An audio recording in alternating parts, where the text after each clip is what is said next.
7 years ago, I pushed myself hard to try to live a somewhat normal lifestyle. I was using a wheelchair due to muscle weakness from mitochondrial disease, but I did not yet have a tracheostomy tube or ventilator. I tried hard to attend religious services every week. It was a struggle to have the energy to get out the front door of my home, but I forced myself.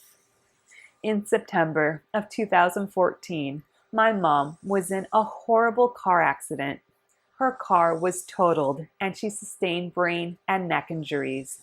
I was devastated by this accident. I decided I would do everything I could to help my mom. She needed a lot of care and required assistance to walk.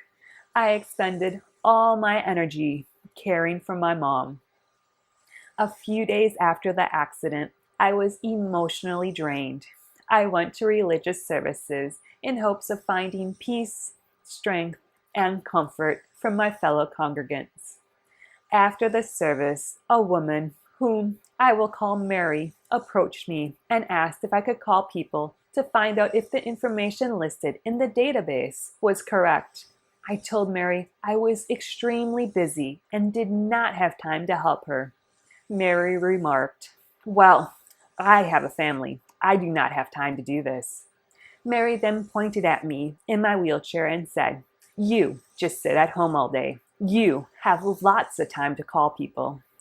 I tried to protest. I could not help, but my words fell on deaf ears. Mary thrust a binder onto my lap and said she wanted everyone called in the next week.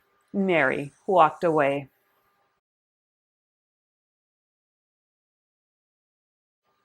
I sat with tears in my eyes.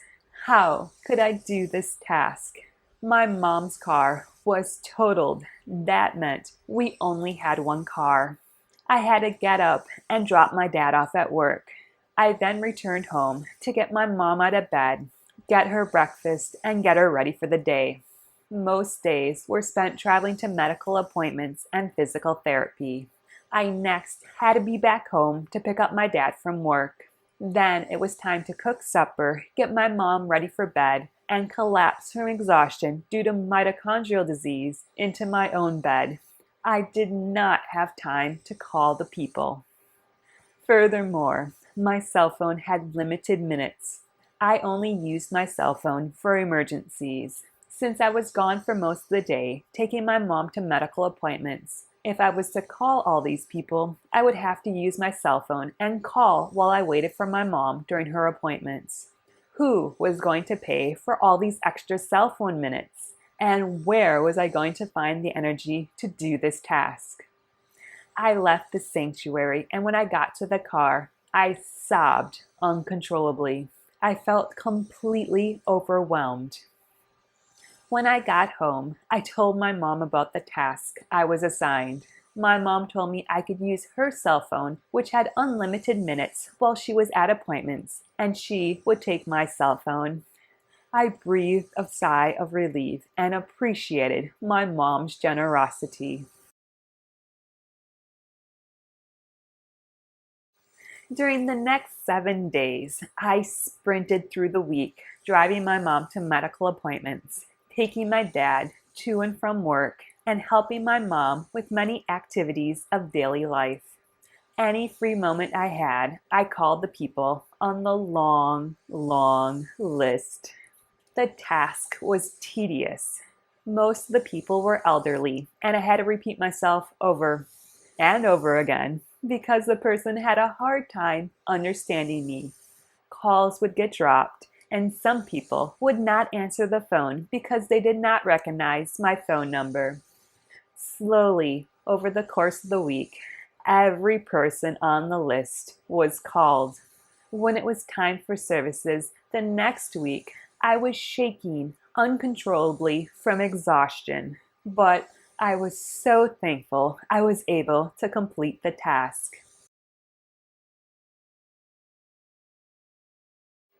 When I saw Mary at service, I gave her back the binder.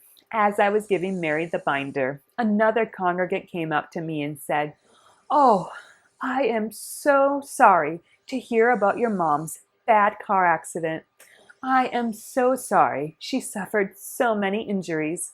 It must be very hard on your family. Please know we are praying for you." Mary looked at me in astonishment and exclaimed, "What? Your mom was in a bad car accident? Oh, I am so sorry. You did not have to call all these people. You could have taken more time to do this." Mary paused and then confessed, "Well, actually, this was my task to do. I work and have a family. I thought since you are disabled, you sat at home all day and did not have anything to do. I thought you would have time to call all these people.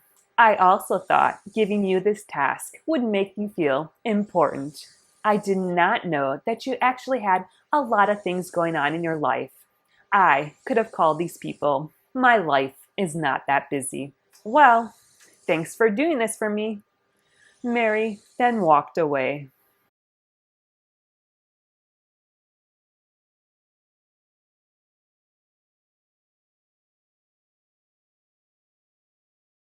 As the years have passed and my health has changed, I now have a tracheostomy tube and use a ventilator to breathe.